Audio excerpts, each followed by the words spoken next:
നമുക്ക് ഈ ഭൂമിയിൽ സന്തോഷത്തോടെ ജീവിക്കാൻ നമ്മളെ സഹായിക്കുന്ന ഒരു മാജിക് ഉണ്ട്. എന്താ പ്രധാനപ്പെട്ട സങ്കടങ്ങൾ? തീർച്ചയായിട്ടും മെറ്റീരിയൽ സങ്കടങ്ങളൊക്കെ ഉണ്ട്, എന്നാലും നമ്മുടെ മനസ്സിനെ സങ്കടപ്പെടുത്തുന്ന കുറച്ച് കാര്യങ്ങൾ പറയട്ടെ. ഒന്നാമത്തത്, മറ്റുള്ളവര് മുൻവിധിയോടെ നമ്മളെ നോക്കുന്നു. നമ്മൾ അങ്ങോട്ട് ചെല്ലുമ്പോൾ തന്നെ ആൾക്കാർ നമ്മളെ അങ്ങ് ജഡ്ജ് ചെയ്യുകയാണ്. പ്രെജുഡീസ് മൈൻഡോട് കൂടി നമ്മളെ ജഡ്ജ് ചെയ്യുന്നു. ഈ കക്ഷി ഇങ്ങനെയാണ്.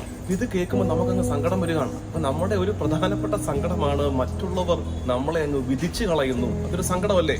പിന്നെ വേറൊരു സങ്കടമാണ്, നമ്മൾ അറിഞ്ഞതോ അറിയാത്തതോ ആയ കാര്യങ്ങളുടെ മേൽ കുറ്റം ആരോപിക്കും. നമ്മുടെ നേരെ വിരൽ ചൂണ്ടുകയാണ്. ചിലപ്പോൾ നമ്മൾ അത് അറിഞ്ഞിട്ട് പോലും ഉണ്ടാകത്തില്ല. നീ അല്ലേ അത് ചെയ്തേ, നീ അങ്ങനെ ചെയ്യും എന്നൊക്കെ പറയുന്ന കുറ്റാരോപണം നമ്മുടെ നേരെ നടത്തുന്നു. നമുക്കൊരു തെറ്റ് പറ്റിപ്പോയി, ചിലപ്പോൾ അറിവില്ലായ്മ കൊണ്ടോ ചിലപ്പോൾ ഒരു നേരത്തെ ഒരു ഇടർച്ച കൊണ്ടോ പറ്റിപ്പോയൊരു തെറ്റാണ്. പക്ഷെ നമ്മൾ ആഗ്രഹിക്കുകയാണ്, അവര് ഇത്രയും കാലം എന്റെ കൂടെ നടന്നവരല്ലേ, അവരൊന്ന് ക്ഷമിച്ചിരുന്നെങ്കിൽ അല്ലെ. നമുക്ക് ശരിക്കും പറഞ്ഞാൽ നമുക്ക് വലിയ മുറിവുണ്ട്. നമ്മുടെ ഒരു ഇത്തിരി പോകുന്ന ഒരു തെറ്റിനെ, ചിലപ്പോൾ അത്ര ഇത്തിരി പോകുന്ന ആയിരിക്കും, ഒരല്പം ഗൗരവമുള്ളതായിരിക്കും, എന്നാലും അവർക്കൊന്ന് ക്ഷമിച്ചുകൂടായിരുന്നു, എന്നോട് ഒരവസരം എനിക്ക് തന്നുകൂടായിരുന്നോ എന്നൊരു നൊമ്പരം ഉള്ളിൽ സൂക്ഷിക്കാത്തത് നമ്മളിൽ ആരുണ്ട്? നമ്മുടെ ഈ ഭൂമിയിലെ സങ്കടങ്ങളുടെ ഭാഗങ്ങളാണ് ഇതൊക്കെ. മറ്റുള്ളവർ നമ്മളെ വിധിക്കുന്നു, നമ്മുടെ നേരെ കുറ്റം ആരോപിച്ച് വിരൽ ചൂണ്ടുന്നു, നമ്മളോടൊന്നും ക്ഷമിക്കുന്നില്ല. ഇതൊക്കെ നമ്മുടെ സങ്കടങ്ങളാണ്. ഈ സങ്കടങ്ങളൊക്കെ മാറ്റാനുള്ള എളുപ്പ വഴിയുടെ മാജിക്കാണ് ഇന്നത്തെ സുവിശേഷത്തിലുള്ളത്. അതറിയണ്ടേ എന്താന്നുള്ളത്? വളരെ സിമ്പിളാണ്. ഈശോയുടെ കാര്യമല്ലേ?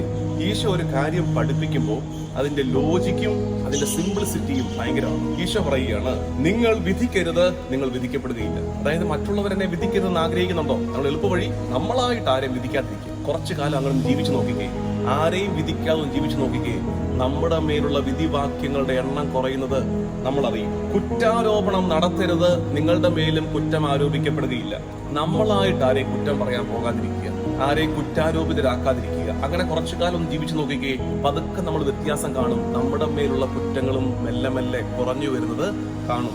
ക്ഷമിക്കുവിൻ, നിങ്ങളോടും ക്ഷമിക്കപ്പെടും. നമ്മൾ ആഗ്രഹിക്കുന്നില്ലേ ക്ഷമിക്കപ്പെടാൻ? മറ്റുള്ളവരുടെ ക്ഷമയൊന്ന് അനുഭവിക്കാൻ നമ്മൾ ആഗ്രഹിക്കുന്നില്ലേ? എളുപ്പ വഴി നമുക്കുണ്ടല്ലോ. പൂർവ്വകാലത്ത് നമ്മളെ സങ്കടപ്പെടുത്തിയവരുടെ നീണ്ട നിര നമ്മുടെ ഉള്ളിലെ അവരോടൊക്കെ നിരുപാധികം ഒന്ന് ക്ഷമിച്ച് പൊറുത്ത് മറന്ന് മാറ്റിവെച്ചേ. അങ്ങനെ വരുമ്പോണ്ടല്ലോ നമ്മളോടും മെല്ലെ ക്ഷമ ഒഴുകിയെത്തുന്നത് നമ്മൾ അറിയാൻ പറ്റും. എന്നിട്ട് ഈശോ ആ ക്ലാസിക്കൽ സ്റ്റേറ്റ്മെന്റ് പറയുകയാണ്, കൊടുക്കുവിൻ, നിങ്ങൾ കിട്ടും. എന്ത് കൊടുക്കുന്നത്? അത്രേ ഉള്ളൂ. എന്താണോ നീ കൊടുക്കുന്നത്, നീ എന്താണോ പുറത്തേക്ക് ഇങ്ങനെ സ്പ്രെഡ് ചെയ്തുകൊണ്ടിരിക്കുന്നത്, അത് തന്നെ തിരിച്ചു വരും. നീ ഹേറ്റഡ് ആണ്, വെറുപ്പാണ് കൊടുത്തുകൊണ്ടിരിക്കുന്നതെങ്കിൽ തിരിച്ചു വരാൻ പോകുന്നത് വെറുപ്പ് തന്നെയായിരിക്കും. നീ സ്നേഹമാണ് കൊടുത്തുകൊണ്ടിരിക്കുന്നതെങ്കിൽ സ്നേഹം തിരിച്ചു വരിക തന്നെ ചെയ്യും.